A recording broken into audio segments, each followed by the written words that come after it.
외교관 같은 경우는 진짜 완전 그 사세 같은 느낌인 거죠. 감히 바라볼 수 없는 존재예요.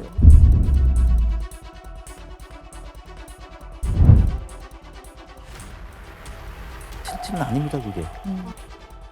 부국장 노임이 3,000원이었어요. 매 계기마다 이제 지원 사업이라는 게 있어요. 외교관이 돈을 버는 방법은 딱 한 가지입니다.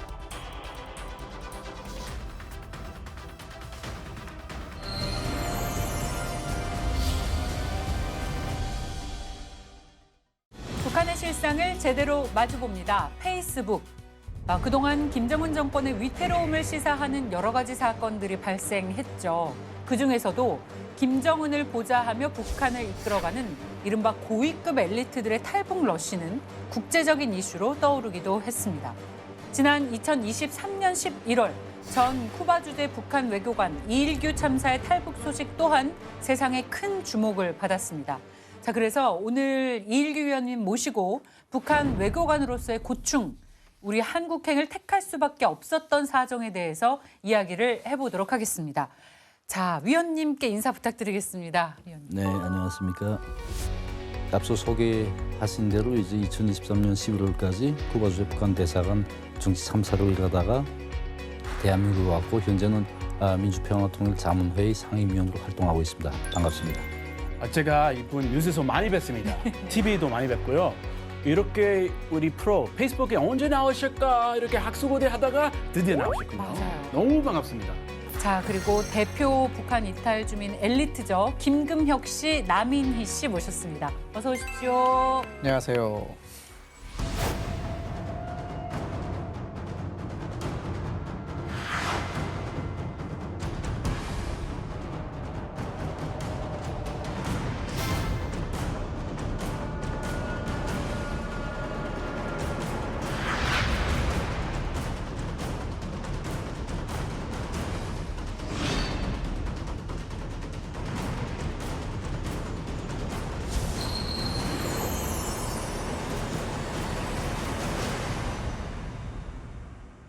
두 분 혹시 이분 직접 뵌 적 있는지 북한에서 살다 오셨으니까 저는 처음 뵀죠. 오늘. 정말 작년에 그 소식 들었을 때 굉장히 너무나도 충격이었고 굉장히 잘 오셨다 이런 생각을 속으로 했었는데 뵀을 때 딱 굉장히 잘생기고 드디어 잘생긴 외교관이 왔구나 이런 생각을. 인물이 진짜 좋으세요. 그러니까요. 진짜 좋으세요. 위원님이 시작하기 전에 외모 얘기 하지 말라고 했는데 굳이 할 수밖에 없는 죄송합니다.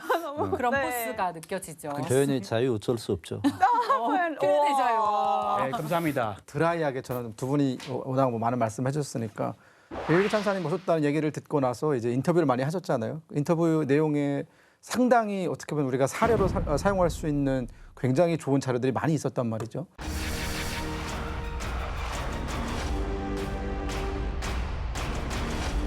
그래서 작년 한 해 공무원 강연을 좀 많이 다녔습니다.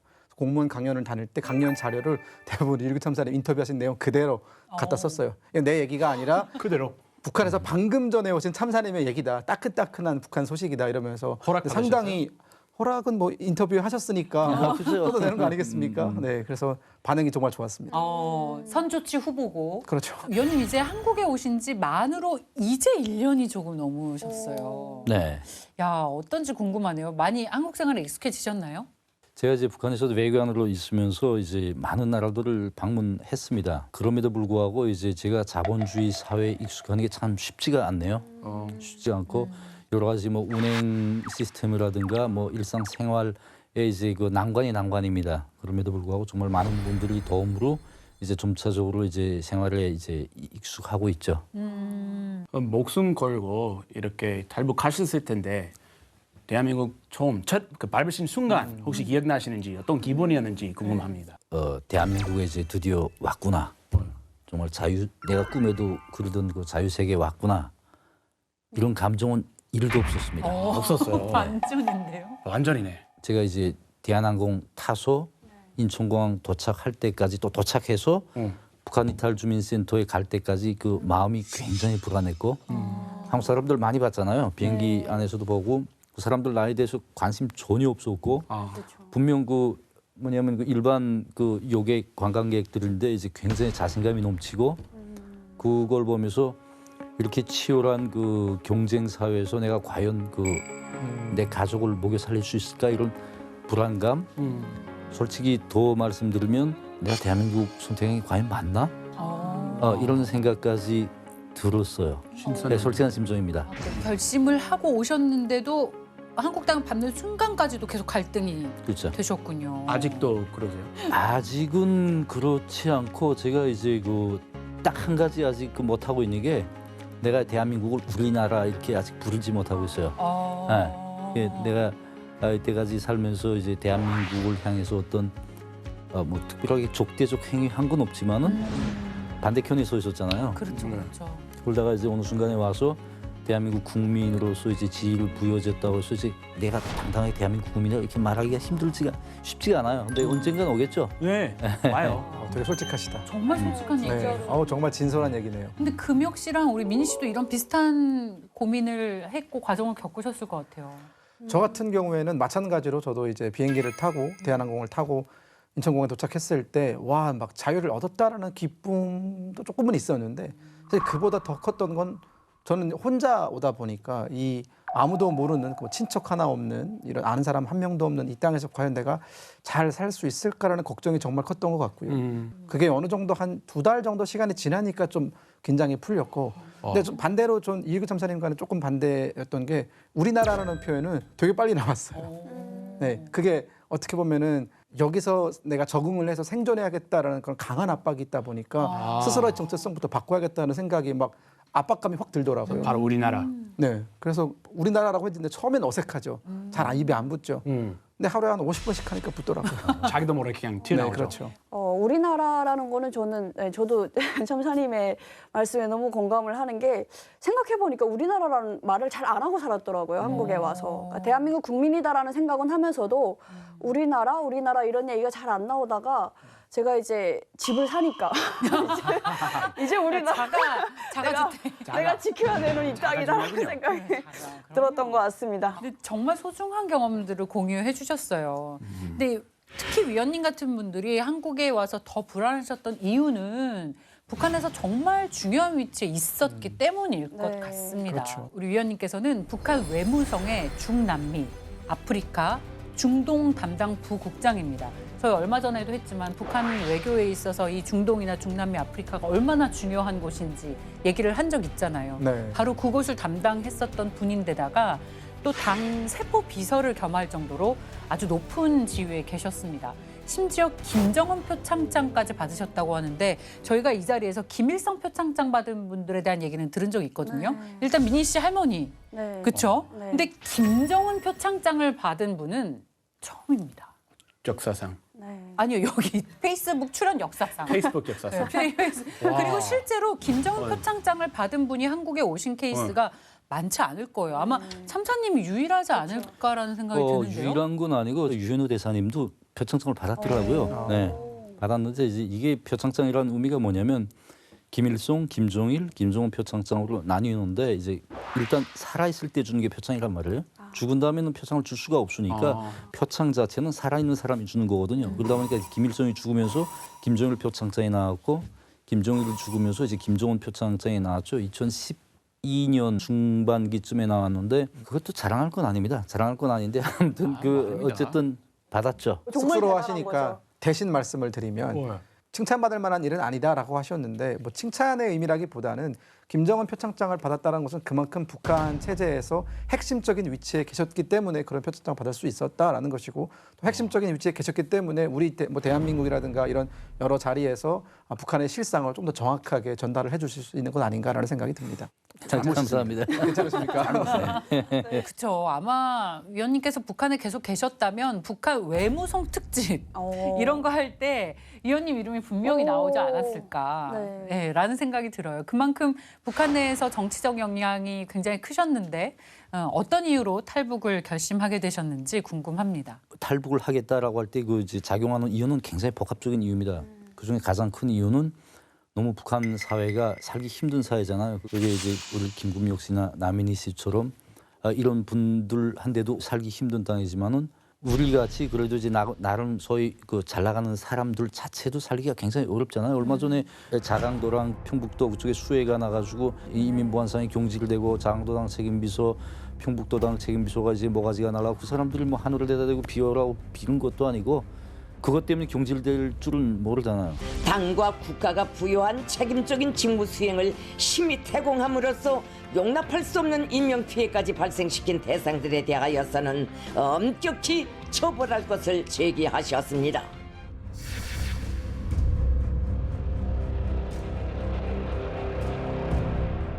그야말로 김정은이 즉흥적인 송질이나 또는 이제 그 책임 회피 이런 피해 양이 됐는데 그렇게 이제 힘든 사회에서 살기가 힘들고 또 이제 95년도 권한 행군을 하면서 이제 국제사회 협조 물자와 함께 한류가 북한에 들어와 가지고 사람들의 한국에 대한 이미지가 다 바뀌었고 한국은 정말 살기 좋은 땅이라는 희망이나 어떤 기대 때문에 이제 그 한국에 대한 환상이 많이 생겼고 한국 가는 게 좀 좋을 것 같다 기타 등등 여러 가지 복합적인 사연이 있죠. 그런데 그렇다고 해서 결국 탈북을 이어지지는 않습니다. 탈북을 하려면 어떤 탈북이 아니면 그 안 될 이유가 있어요. 저 같은 경우에는 정말 분노가 가장 컸던 것 같고 그 다음에 이제 이런 정말 한심한 사회에서 나는 그래도 한 50년 이상 이 정권에 충성하면서 나름 이제 그 승진 일로를 걸어왔다고 하지만 나의 자식은 또 나하고 똑같은 그런 과정을 거쳐야 되겠는데 더 이상 그런 그 세상에서 나의 자식을 살게 하고 싶지 않았죠. 여러 가지 복합적인 이유가 저를 탈북으로 이제 밀었던 것 같습니다. 아마 결정적으로 자녀의 미래에 대한 걱정이 탈북의 이유 중에 하나가 아니었을까라는 생각이 들어요. 정말 걱정 많이 하셨을 것 같아요. 예, 그거를 증명하는 게 2019년에 두 번째 쿠바 주재 북한 외교관 자리를 선택했던 이유가 참사님 자녀 때문이다라는 얘기가 있더라고요. 원래 그 이제 2019년 한 4월 그때 이제 베네수엘라 대사가 임기가 만료가 돼서 제가 이제 교대하는 걸로 이제 준비를 시작을 했죠. 원래 이제 부국장이면 이제 대사급이거든요. 그래서 제가 그 준비를 했는데 내가 그 베네수엘라 대사로 가는 경우에는 자식을 못 데려갑니다. 이제 규정에 이제 그 대학 3학년을 졸업하면 해외 못 나가게 돼 있어요. 23살부터 이상부터 못 나가게 되어 있거든요. 네. 그러다 보니까 이제 제가 2019년 2월 14일 날 쿠바 참사를 임명을 받았는데 우리 애는 2월 28일이면 3학년을 졸업합니다. 4학년 되는 거죠. 네. 그래서 제가 이 장관의 간부들을 예를 들어서 외무성 뭐 기타 이제 뭐뭐한 간부들한테 제발 사정을 해서 나 소위관도 괜찮으니까 참사 필요 없다. 소위관도 괜찮으니까 빨리 나갈 수 있는데 해달라고 해가지고 이제 쿠바 참사로 이제 발령이 났죠. 따님과 함께 가시려고. 네. 그렇게. 뭐 딸 자식을 안 데리고 해외 나가서 무슨 우위가 있습니까? 맞습니다. 네. 너무 맞아요. 저는 공감을 하는 게 저도 대사님과 똑같은 고등학교를 나왔습니다. 제가 까마득한 후배인데 후배네. 어디죠? 평양 외국어 학원을 나왔습니다. 엘리트들만 간다는. 엘리트만이라기보다는 그냥 외교관을 꿈꾸는 사람들이 가는 곳이죠. 근데 이제 그런 경우에 보면은 이제 국내파라고 하죠. 그 북한 내에서만 영어를 배운 친구들과 해외를 조금이라도 경험하고 온 사람들의 차이는 하늘과 땅 차이예요. 언어적인 능력도 다르고 서로가 공유하고 있는 문화도 굉장히 다르기 때문에 저도 국내파였을 때는 그 친구들이 너무나 부러웠거든요. 마찬가지로 해외에 나갈 수 있는 사람들은 자녀를 데리고 나가는 게 가장 우선적이고 그게 가장 첫 번째 목표입니다. 자녀를 데려가지 못하면 사실 해외로 가는 게 큰 의미는 없어요. 저도 그랬고 제 주변에 많은 사람들이 그랬어요. 그래서 저는 참사님이 선택하신 게 대사보다는 자녀를 데리고 나가는 것이 훨씬 낫다라고 하신 판단이 정말 아주 옳은 판단이 아니었나라는 생각이 듭니다.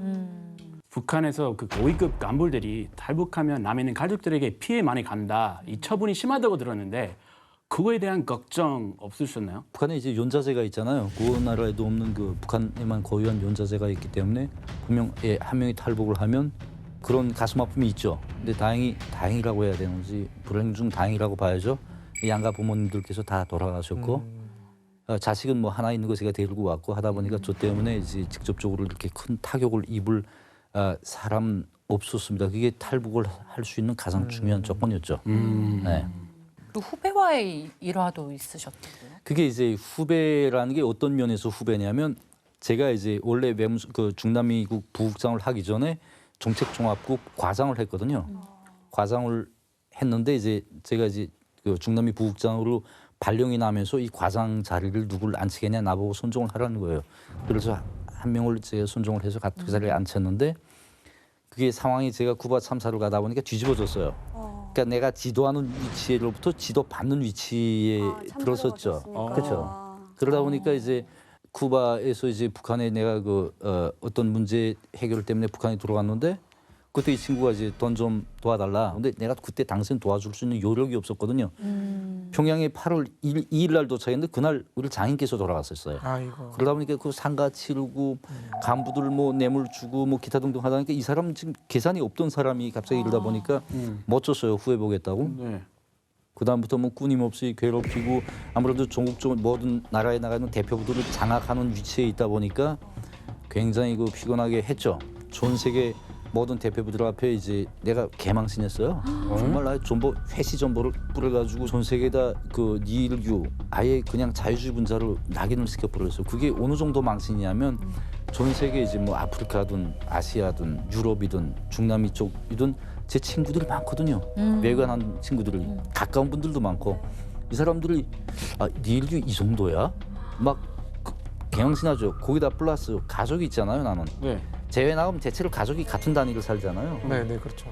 우리 남편 나가면 대사관에서 그래도 군소리 똥똥 치는 사람인 줄 알았는데 이렇게 망신하고 돌아다닌다. 그러니까 가족 보기도 굉장히 망신스럽고 이 끊임없는 괴롭힘이 결국은 저의 탈북을 이제 촉진시킨 촉매제가 되지 않았나 이렇게 좀 생각합니다. 근데 굉장히 배신감을 느끼셨을 것 그쵸. 같은데 위원님이 직접 꽂아준 후배잖아요. 그 유감스럽게도 이제 그 사람으로 말하면 저 이제 선배 탈북 외교관이신 이제 태영호 그 공사님도 굉장히 잘 아시는 분이고 굉장히 가까운 분이고 그분에 대해서 제가 뭐 하고 싶은 말 굉장히 많습니다. 네. 그렇다고 이 자리에 와서 그분에 대해서 어떻게 뭐 직접적인 이름을 거론하면서 뭐 제가 이름을 거론한다고 해서 불이익을 당하진 않아요. 그 친구가. 왜냐하면 저는 이제 배신자로 됐잖아요. 북한 정권에 있어서. 오셨으니까. 배신자로 낙인이 됐기 때문에 배신자가 하는 얘기는 뭐 크게 그렇게 관심도 안 됩니다.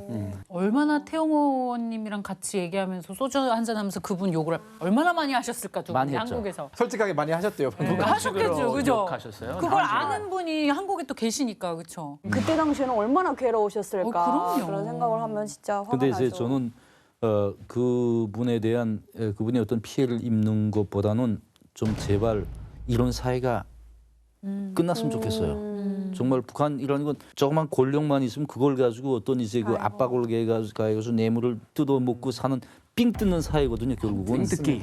뇌물 없이 못 산다 얘기 들었어요. 그 결국은 나한테 이제 삥 뜯기라든가 어떤 뇌물을 요구했던 그 분도 그분만이 잘못이 아니라 그런 사회를 만들어 놓은 김정은이 잘못이죠. 그 구조가. 크게 보면 그러다 보니까 저는 그분이 어떤 개인적인 피해를 입는 것보다는 김정은이 좀 정신 차리고 이런 사회 구조를 빨리 좀 이제 바꿔놔야 나 같은 사람들이 제2, 제3의 이일류가 발생하지 않는다는 걸 좀 교훈적으로 알았으면 좋겠다.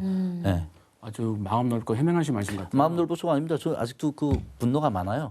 그러니까. 예. 저는 용서가 안 됩니다. 용서 안 됩니다. 처벌 하나만 용서하지 않아야 합니다. 결정적으로 그 후배 그분 뭐라고 부르야 되나 그 인간 때문에 이 결정적으로 탈북하게 됐나요? 왜 이렇게 결정적인 동기는 그것 때문이었어요. 네, 제가 이제 일을 너무 많이 하다 보니까 이제 사무원 그 병이라는 게 있어요. 디스크, 경주 디스크. 저도 있어요. 디스크가 와가지고 이제 그 디스크가 굉장히 피곤한 병입니다. 맞아요. 생각외로. 그렇죠. 안에 여기 감각이 없고 머리가 굉장히 항상 아프고 막 그 짜증이 나는 병인데 그래서 이제 제가 북한 그 외무성에다 이제 전문을 보냈죠. 이제 쿠바는 미국이 봉쇄 뭐 이것 때문에 굉장히 우려도 열악하고 하니까 멕시코에 가서 내 자비를 치러받겠다고 제기를 했는데 그 제기를 승인 주는 단위가 바로 그 친구가 이제 책임지고 있는 단위거든. 대표부 지도과 대표부 지도과 과장을 했는데 그러다 보니까 이제 정보를 보냈는데 하루 만에 이제 부결 정보가 왔어요. 근데 그때 그 사람이 순간적으로 돌더라고요. 가뜩이나 내가 이제 분노에 차고 넘쳤었는데 나는 뭐 탈북을 하겠다 이거보다 내가 이제 북한 돌아가면 내가 너 가만 안 두겠다 하는 그 복수심이 이제 차 있었는데 그 정보를 받고는 됐어 안 갈 그냥 갈게 나는. 티핑 포인트. 갈게. 너희들끼리 한번 잘 살아봐라. 근데 그 분노가 제가 그날 저녁 잠 못 잤어요. 그 정보 받아보고. 차라리 잘 됐다. 이 기회는 가겠다. 아마 그 동기가 없었으면 탈북이라는 게 목숨을 내놓고 하는 모험이잖아요. 못했을 겁니다. 아유, 후배의 허락 안 받고 그 약간 이렇게 피해가지고 스스로 자발적으로 할 수가 없었던 상황이에요. 그렇죠. 그렇게 보면 또 고맙죠. 여기 오셨으니까 페이스북도 출연하시고. 그런 연유로 우리 위원님께서는 북한을 떠나서 새롭게 시작하기로 결심합니다. 가족들에게 이런 결심을 이야기를 했을 때 아내분과 또 따님은 어떤 반응을 보이셨을지. 제가 원래 탈북에 대해서 생각을 한 건 좀 구전부터 탈북에 대해서 생각을 했어요. 하고 있었는데 제가 그 와이프한테 이제 산책을 하면서 이제 얘기했던 적이 있습니다. 그때 당신도 알잖아. 내가 지금 얼마나 힘든지 막 진짜 못 견디겠어. 내가 진짜 자존심이 막 무너지고 네. 저런 것들하고 내가 맞서서 산다는 게 정말 힘들고 그다음에 또 생각해봐 우리가 나는 그런데 이렇게 살 수 있지만 우리 애 생각도 해야 되지 않냐 하면서 우리 갈까?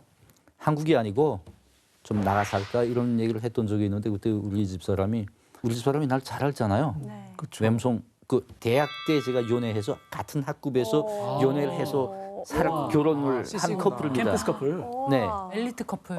대학 때부터 같이 외대시군요. 그러면 외고 대학, 부인분도. 네, 외고 대학에서 같은 학급에서 연애를 해서 이제 결혼을 했거든요. 그러다 보니까 대학 때부터 날 지금까지 아는 그 사람인데 네. 제가 원래는 아버지랑 좀 잘 나가 됐는데 아버지가 이제 어떤 일로 해서 혁명화를 팍 추락을 하면서 아예 집안이 붕괴됐죠. 그러다 보니까 정말 배경도 없고 이런 상황에서 한 톱 한 톱 힘들게 정말 출세를 하고 여기까지 왔는데 이젠 정말 희망이 보이는데 당시 나는 웸송 국장 스카우트 제의를 받았던 상태입니다. 탈북하기 직전에. 이제 가면 당신 국장 되는 건 뭐 이건 당신 자리고 한 2, 3년 있으면 그다음엔 부상이야. 그 당신 이걸 다 버리고 가갔다는 게 말이 되냐? 승승장구하고 계셨는데 네. 그게 저한테는 아깝지가 않은 겁니다. 네. 아무튼 그렇게 해서 얘기가 끝났죠. 그날 얘기는 끝났는데 그다음부터 우리 집 사람이 그 촌식이 좀 심합니다. 그러다 코로나 2번씩이나 걸리다 보니까 이게 굉장히 심장도 안 좋고 했는데 거기다 고민까지 막 스트레스 받고 하다 보니까 심장 발작이 왔어요. 와서 내가 직접 병원에 데려갔는데 병원에 가서 주사 맞고 정신이 회복했을 때 내가 이제 우리 집 사람한테 손잡고 얘기했죠. 당신 그때 내가 말한 건 그냥 해본 얘기니까 절대 마음에 담지 말고 더 이상 신경 쓰지 말라 해놓고 안심시켜놓고 그다음부터 혼자 이제 탈북에 대해서 계속 고민을 하고 방도도 찾아보고 근데 그게 탈북으로 결정적으로 이어진 거는 바로 그 경추 때문에 그 존버 오고 가면서 폭발했죠 아예. 네. 네. 저 웸송 부상을 앞뒀으면 저 같아도 쉽진 않았을 것 같아요. 그러니까요. 그 모든 것들을 뒤로 하고 한국에 오셨는데 한국에 오기 바로 직전까지 쿠바 주재 북한 외교관으로 계셨습니다. 2차례나 쿠바 외교관으로 활동을 하셨는데요. 북한에서는 우리 위원님이 쿠바 통이세요. 그러니까 쿠바 전문가라고 불릴 정도로 그야말로 중남미 지역 상황에 대해서 가장 잘 아는 외교관이셨습니다. 자, 나라들이 많은데 우리 의원님께서는 왜 그중에서 쿠바를 선택을 하게 되셨는지. 아이 때부터 이제 그 아버지를 따라서 이제 알제리에 가서 유학도 했고 쿠바에 가서 또 유학을 또 했고 그러다 보니까 쿠바에 대해서는 이제 솔직히 그 좀 말씀 자랑 같지만은 북한에서 이제 뭐 한 5명이 쿠바 전문가가 있습니다. 북한에는 그 중에서 이제 서로 내가 더 잘 아냐, 내가 더 잘 아냐 하면서 경쟁하는 한 5명이 있는데 그 정도로 제가 이제 쿠바 그 소식통이었어요. 소식통이고 전문가하고 하다 보니까 이제 또 이제 북한에서는 쿠바가 이제 중요 국가거든요. 중시되는 국가고 이제 쿠바에 갔다 오면 다른 데 갔다 오는 것보다 승진도 빠르고 그리고 더욱이는 이제 쿠바에 가야 이제 조금 그 불법 장사도 해가지고 이제 돈도 많이 벌 수 있으니까 그래요? 그래서 이제 쿠바를 굉장히 집착을 했던 것 같습니다. 그래서 제가 이제 대학을 졸업하고 바로 이제 99년도에 웸송에 입부를 했습니다. 웸송을 입부를 해가지고 처음에는 정말 하바닥 인생을 살았죠. 한터바터 힘들게 올라가서 처음으로 제 해외 쿠바에 나간 게 2011년 10월달 9월에 임명받아서 10월달에 이제 쿠바 현지에 가서 한 4년 4개월 동안 이제 근무를 했고 그 다음에 이제 북한에 돌아와서 한 3년간 웸송에서 과장, 부국장 근무하고 다시 2019년 2월 현재 또 작년 3월 30날 도착을 했습니다. 쿠바에. 그래가지고 이제 탈북하기 전 2023년 11월까지 쿠바에서 정치 참사로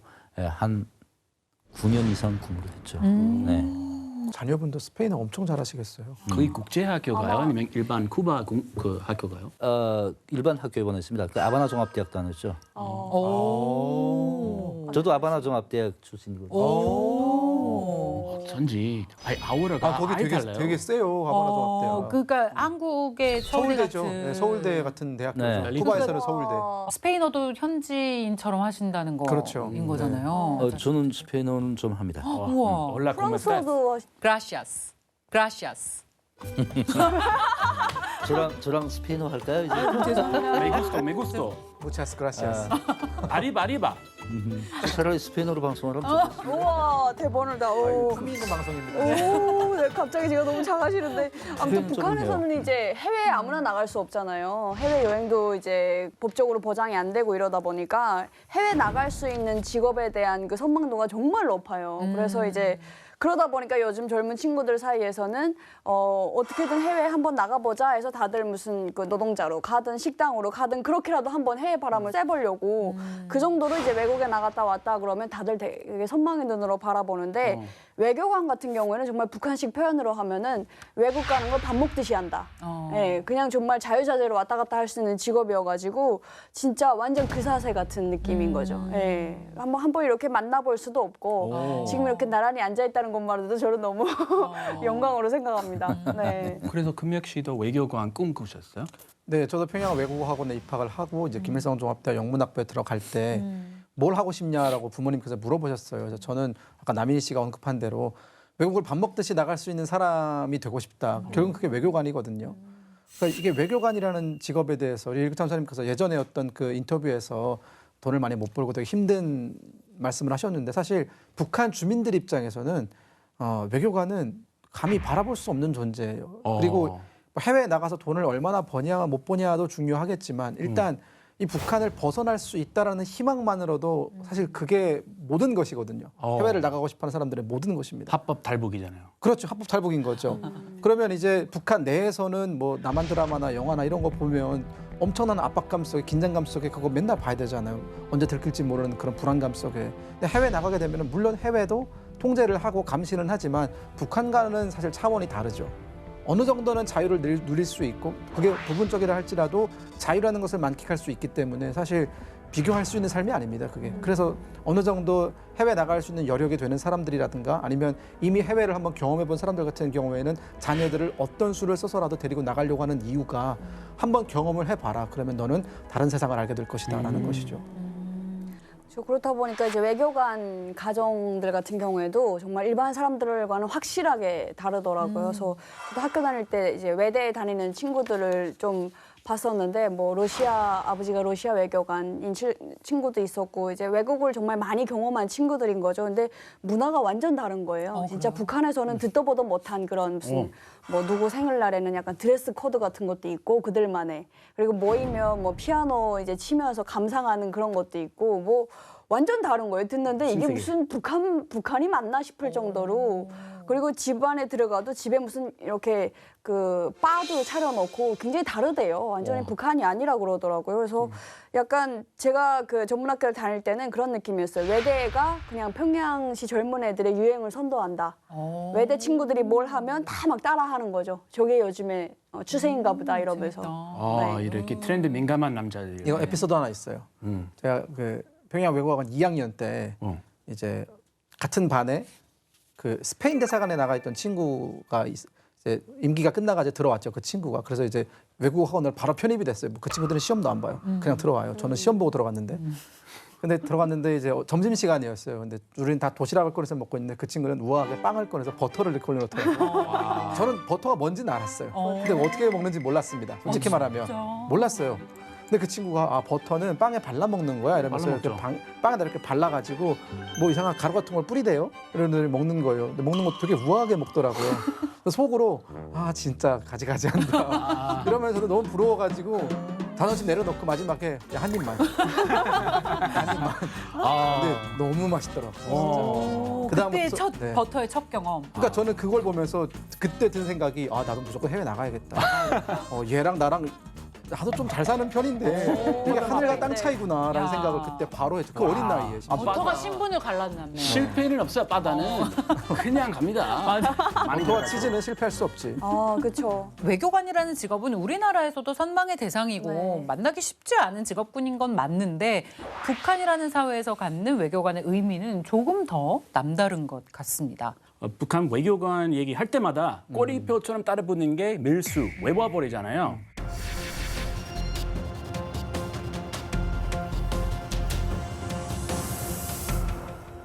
그럼 월급이 너무 적어서 무조건 불법 장사, 밀수 등등 해야 된다는 얘기 많이 하던데 그거 사실인가요? 북한 같은 경우에는 이제 정통 외교관이 있고 비정통 외교관이 있어요.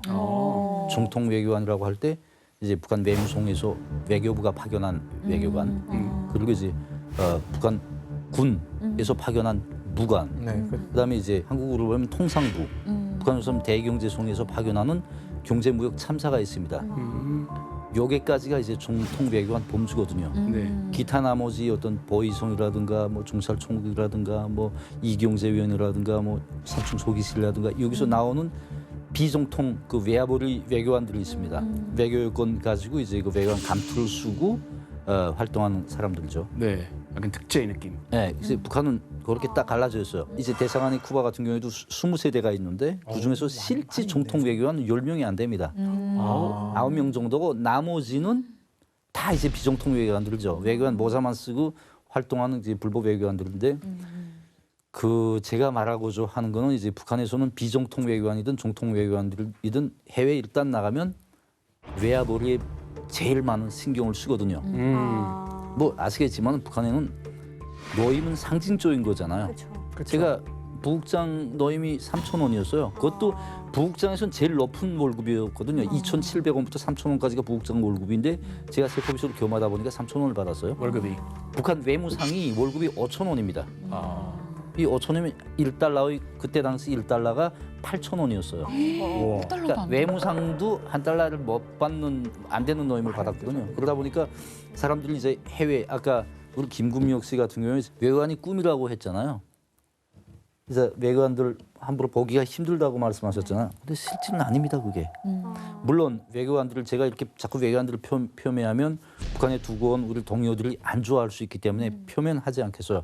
정말 자기 있는 지혜 없는 지혜 있는 열성 없는 열성을 다 이제 발휘해가지고 그 북한 정권을 지키기 위해서 모지름을 쓴단 말이에요. 네. 별 논리를 다 내세우면서 그럼에도 불구하고 이제 이 사람들의 목적은 북한 정권을 지키는 것보다는 어떻게 하나 한 푼이라도 더 벌어서 돌아가서 이제 좀 보다 나은 삶을 추구하겠다. 이게 목적이 더 크니까 그러니까 어쩌겠습니까? 할 수 없이 불법 이게 연루가 된단 말이에요. 나라마다 조금씩 다른데 대사 월급이 제일 비싼 데는 한 1,200유로까지 되는 데가 있어요. 스위스나 이제 유럽 또는 뉴욕이나 이제 물가 비싼 데는 좀 비싸고 쿠바 같은 경우는 물가가 좀 저렴하니까 대사 월급이 그저 한 750불 정도 됐습니다. 제가 이제 500불이었거든요. 아, 쿠바에서. 네. 물가 비례적이군요. 월급. 네. 네. 그래서 이제 쿠바 참사를 있으면서 그 정도 했는데 아까 제가 이제 정통 외교관, 비정통 외교관 가르지 않았습니까? 정통 외교관들은 상납금이라는 게 없어요. 북한식으로 표현하면 이게 상납금 해외에서만 하는 얘기고 북한식으로 하면 계획분이라고 합니다. 무슨 세금 같은 거예요? 없습니다. 아예. 네, 그러니까 이제 외화벌이 전문적으로 나가 있는 외교관들만 외교관들도 아니죠. 외화벌이 일꾼들만 계획분이라는 게 있어요. 대부분 1년에 한 3만 불에서 5만 불 정도 맞습니다. 이제 계획분을 네. 바치는데 그 사람들은 월급도 안 줍니다. 그냥 너네가 알아서 벌어가지고 생활비도 너네가 자체로 충당을 하고 집세 뭐 기타 뭐 이거 다 너네가 자체를 하고 나머지를 바쳐라. 바치는데 그냥 바치지 말고 1년에 딱 계획분이 있어. 3만부터 5만. 사람마다 다르죠. 그 우리는 그러면 상납금이 없잖아요. 우리는 국가가 집을 줍니다. 네. 집세도 다 내주거든요. 차도 다 국가가 주고 네. 일체 그 국가가 보장을 해주지만은 월급은 500달러예요. 500달러가 한 달 못 삽니다. 네. 플러스 매 계기마다 이제 지원 사업이라는 게 있어요. 뭐 태양절 대기 뭐 기금을 내야지 김일성 생일에쯤에서 기금을 내야지 김정은이가 저희 가서 이제 잠수함 건조 한 거 시찰하고 와서 잠수함 더 많이 건조하라고 하면 또 그쪽으로 잠수함 건조하는데 자금 지원해라. 그 지원이 엄청 많거든요. 후원금, 축의금 이런 거 기념일마다 내야 돼. 그렇죠. 약간 결국은 세액 부담 같은 느낌. 그렇죠. 세부 부담이죠 그게. 아유, 네. 그럼 500달러 안 그거나 남겠네. 그거나 하네요. 공식적으로 뭐 내야 되는 금액은 없지만 비공식적으로는 거의 비슷한 금액을 내는 거예요. 그렇죠. 아이고. 그래서 불법 장사, 외화벌이 등등 할 수밖에 없는 상황이네요. 그러면은 의원님 나라마다 어떤 불법 장사를 통해서 돈을 벌어요? 이제 그 외교관이 돈을 버는 방법은 딱 한 가지입니다.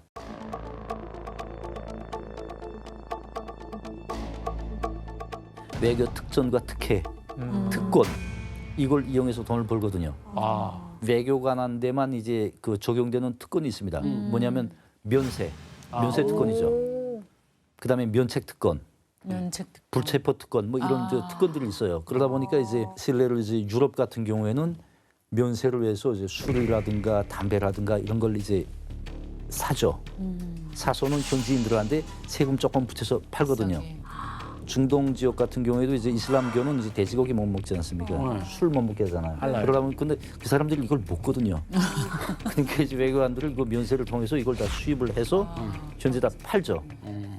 저 베트남이나 이제 동남아시아 지역 같은 경우에는 이제 차에 대한 관세가 굉장히 높습니다. 100% 이상 넘어가는 나라도 있어요. 맞아요. 그러다 보니까 이 사람들이 면세로 이제 승용차를 해외에서 수입을 해서 한 50% 관세를 붙여서 팔거든요. 그럼 나머지 차익은 제 주머니 들어오죠. 그 남아공 같은 경우에는 이제 대체로 코뿔소, 뿔 그리고 이제 코끼리 상아 이런 걸 가지고 이제 많이 하는데 이제 그 우간다 같은 데 가면 이제 그 이 코뿔소 뿔을 이제 원래 1등품, 2등품, 3등품으로 이렇게 가릅니다. 가는데 이제 딱 좋은 게 3.5부터 5kg까지인데 이제 그 한 1,000불 주면 하나 삽니다. 1등품 정도 한 10개 사가지고 들어오면 이걸 이제 외교 향량에 넣어가지고 이제 중국에 가져와요. 중국에 가져오면 한 킬로에 25,000불에서 3만 불까지 1등품 3만 불까지 받거든요. 한 킬로에. 몇십 배를 뛰는 거예요 이게. 그러니까 이제 값이. 40킬로짜리 하나만 가져가면 한 15만 불이 생겨요. 그러니까 이제 양쪽 손에 이제 하나씩 딱 들고 가죠. 외교 향량 이어서 하면 이게 한 30만 불입니다. 물론 이걸 내가 가서 다 먹는 게 아니죠. 요새 나눠 먹죠. 이제 공간 그- 사람들도 좀 주고 그러다 보니까 이제 나누는데 그렇게 해서 이제 하고 이제 쿠바 같은 경우에는 대부분 이제 쿠바 시가가 이제 그 굉장히 그 유명하지 않습니까? 네. 유명한데 그 쿠바는 한 곽에 10대 들어가 있는 거 있고 25대가 들어가 있는 게 있어요. 일반적으로 다 25대 들어가 있는데 이 25대짜리가 이제 대체로 한 2,000불 정도씩 하는데 근데 이제 쿠바에서 실제 그 외교관들이 구입하는 가격은 한 50불 정도에 구입을 하거든요. 면세니까요. 아니 면세가 아니고 이제 그거 이제 공장에서 그 씨가 만드는 사람들을 좀 매수를 해가지고 도매상. 그런 거 예, 하셨네요. 예. 그러니까 이제 그 사람들한테 해가지고 이걸 가지고 이제 비행기 타고 이제 중국 같은 데 가면 한 곽에 한 2,000불씩 떨어지는 거예요. 그러니까 쉽게 말하면 한 번 움직이면 그냥 한 15,000불씩 생기죠. 그러니까 한 달에 한 번만 갔다 오면 15,000불 이득이 생기는 겁니다. 다 거기에 있는 외교관들은 다 하니까 이걸 한 달에 2번 가면 3만 불이 생깁니다. 그럼 1년에 얼마예요? 한 36만 불이잖아요. 짭짤해요. 그러니까 3년만 하면 100만 불은 뭐 100만 불 하는 분은 없습니다. 우리 그 쿠바 대표 보실 때 제일 많이 기록을 세운 사람이 100만 불 했다는 얘기는 들었어요. 내가 눈으로 보지 못하지만. 근데 대부분 그저 한 50, 60만 불 정도는 가지고 가죠. 북한에 갈 때. 어마어마한 돈인데요. 어디 가서 알 수 없는 정도입니다. 북한 입장에서 보면 그 30만이 뭐 한 4억쯤 되잖아요. 예, 예. 대한민국에서 4억도 큰 돈이죠. 물론. 근데 북한에서 30만이면 정말 뭐 10년 이상 살 수 있는 돈이거든요. 맞습니다. 네. 집도 한 채 사고요. 돈 좀 많이 집 충분히 사죠. 그렇죠. 집도 한 채 사고 큰 걸로 남죠. 사죠. 제일 비싼 집도 10만 달러면 삽니다. 맞아요. 혹시 부자세요? 저 소민이에요. 저 넥타이 맨 끝집입니다. 아니 저희 같은 경우에는 가면은 담배 딱 한 보루 가면 세고 다음부터는 뭐 그런 게 있는데 상관이 없으신 거예요 외국인들은. 무한대로. 그러니까 이제 그 이제 앞서 말씀드렸지만 외교 특전 특혜가 있는데 외교관들한테 이제 외교 행랑이라는 게 있어요. 디플로마틱 파우치라는 게 있는데 그거는 주었던 경우에도 열지 못합니다. 그 디플로마틱 파우치는 그 나라 주권이 행사되는 용토나 같은 그런 범주거든요. 그러다 보니까 이제 일단 그 이제 봉인을 하고 서티피케이트를 붙이면 누구도 그게 열지를 못하게 됐어요. 그러니까 근데 또 유감스럽게도 이제 비엔나 협약에 따르면 그 규격이 규정돼 있지 않습니다. 바치 규격이. 그러다 그게 뭐 조그만 박스가 될 수도 있고 이만한 자루가 될 수도 있고 뭐 그러다 보니까 거기다 좀 크게 만들어서 거기다 시가를 넣고 봉인을 하면 세관에 이제 국경을 통과할 때 세관에서 이걸 건들지 못해요. 이렇게 복주머니처럼 시간 넣고 외교관 파우치. 북한 외교관들이 마약 장사를 옛날에 좀 했다고 그러잖아요. 같은 맥락이죠. 이제 그 파우치에다 넣고 봉인을 해버리면 그 완벽하게 포장을 해서 봉인을 해버리면 이게 엑스레이도 통과 못하고 진짜요? 그 미국이나 이제 유럽 같이 이제 테러가 많은 나라들 같은 경우에는 이제 그 엑스레이 통과시킵니다. 미국은 예, 그 보안 안전 문제 보안 때문에. 근데 대부분의 나라들은 이걸 안 통과시키거든요. 그러니까 그 공간을 이용을 해서 거기다 이제 불법 그 물자를 넣어서 그 장사를 하죠. 야, 저희는 몰타에 갈 때 중국 그 대사관에서 한 3일 정도 있다가 거기 있다가 이제 거기서 비행기를 타고 몰타를 가는데 그때 그 대사관에 있는 어느 부인이었어요. 어느 부인인지 모르겠는데 그분이 이제 저희한테 쇼핑을 좀 도와준다고 데리고 거리를 나갔는데 굉장히 그 쇼핑몰에서 되게 저렴한 곳을 가더라고요. 여기는 이제 현지인들만 아는 것인데 되게 저렴한 상품을 파는 것이다. 자기네가 이런 데를 주로 많이 이용한다 그러더라고요. 그래서 외교관인데 이런 데서 옷을 산다고 막 그런 생각을 했었고 근데 이제 그런 옷들도 북한에 들어가면 다 돈 주고 팔 수 있는 그런 옷들인 거예요. 그리고 정말 뭐 그다음에 이제 들어보니까 북한에서 이게 볼 때는 외교관이 굉장히 좀 그렇게 보이지만 잘 나가는 것처럼 보이지만 실제로 나가서 보면 막 그 김치를 만들어서 팔기도 하고 외교관 부인들이 그래서 이제 막 그 숙주나물 같은 것도 만들어서 판다. 근데 이제 제가 북한에서라든가 뭐 이런 얘기를 들을 때는 그런 건 줄 알았어요. 아 그냥 이 사람들은 더벌이 하는 느낌. 그러니까 돈은 원래 많은데 좀 더 벌려고 이 기회를 이용해서 더 많이 벌려고 이러나 보다 했는데 중국에서 그걸 보니까 아 이분들 살기가 되게 힘든가 보다 이런 생각을 그때 했었죠. 외교관 본래 역할은 아닌 것 같은데 이게 퇴색된 느낌이 듭니다. 북한을 대표해서 외교 업무를 하라고 외교관을 파견하는 건데 사실상 외화벌이에 동원되고 있다. 이런 현실인데요. 북한에서는 외교관들의 대외 활동에 일체 지원이 그럼 없는 건지 궁금한데요. 그러니까 이제 대외 활동에 일체 지원이 없는 건 아니고요. 이제 그 우리 같은 경우에 앞서 말씀드렸지만은 주택 그리고 이제 일체 그 소비하는 그 이제 주택에 드는 물, 전기 이거는 다 국가가 부담을 해주고 이제 뭐 차량 같은 거까지는 국가가 부담을 해줍니다. 그리고 이제 대외 활동 필요한 것도 조금 나오죠. 그 보잘것 없지만 조금 나오긴 하거든요. 그럼에도 불구하고 그걸 가지고 제가 대외 활동을 하기는 정말 여지없이 부족을 하고 특히 이제 제가 이제 쿠바에 있을 때 이제 한국 쿠바 수교 방지라든가 여러 가지 이제 북한 정부를 대변하는 그 인권 문제 같은 경우에도 이제 북한이 그 열악한 인권 상황을 정말 덮고 이 나라가 우리를 지지하게 하려면 많은 활동을 해야 되지 않습니까? 그리고 이제 인맥 쌓기 여기 드는 비용도 또 만만치 않고 그러거든요. 그러다 보니까 이 모든 게 이제 불법 자금을 통해서 충당이 돼야 되는데 저 같은 경우에 이제 쿠바 외교관들 같은 경우에 그래도 좀 다행이죠. 장사할 건덕지라도 있으니까 이것까지 없는 저 유럽에서 활동하는 외교관들 같은 경우는 정말 불쌍합니다. 눈에는 풍년이거든요. 정말 그 스위스에 이제 제가 2005년도에 갔댔는데 그때도 당시 이제 참사하셨던 분이 있습니다. 저는 굉장히 존경하는 분이고 그분이 저한테 그렇게 말씀을 하신 거예요. 자기가 이제 그 스위스 왔는데 초태 춥습니다. 거기는 그 소못을 쌓입혀야 되겠는데 소못 한 벌을 거의 한 1,000불 하니까 이게 안 되겠다는 거예요. 그래서 애한테 사정을 했대요. 이제 1년만 있으면 좀 크겠는데 한 1년 입어라. 북한에서 가져간 거 내년도 사줄게. 그 다음 해 가는데 이제 또 사줄 형편이 못 돼가지고 애한테 또 사정을 했대요. 내년 되면 소 안 되겠는데 소 안 될 때 하나 사자. 그렇게 하고 이제 그 다음에 세 번째 해 정말 팔이 이만큼 올라가서 안 되겠다는 거예요. 그래서 할 수 없이 하나 사줬다는 그런 눈물 나는 이야기도 있거든요. 정말 북한 외교관들을 그렇게 힘들게 그러나 대외 활동은 또 해야 되니까 정장은 차려입고 그래서 제가 이제 어떤 인터뷰에서 넥타이맨 꽃제비라고 이제 그 표현했던 적이 있지 않습니까? 넥타이맨 꽃제비. 네. 계속 그렇게 행편이 힘들군요. 북한 외교관들은 기왕 나갈 거면 외화벌이가 가능한 곳으로 가야겠다라는 생각을 할 것 같아요. 이것도 경쟁이 좀 심할 것 같은데요. 네, 그러니까 이제 대부분 다른 기관도 그렇겠지만 북한 외무성에도 이제 지역마다 다 이제 그 뇌물 가격이 있어요.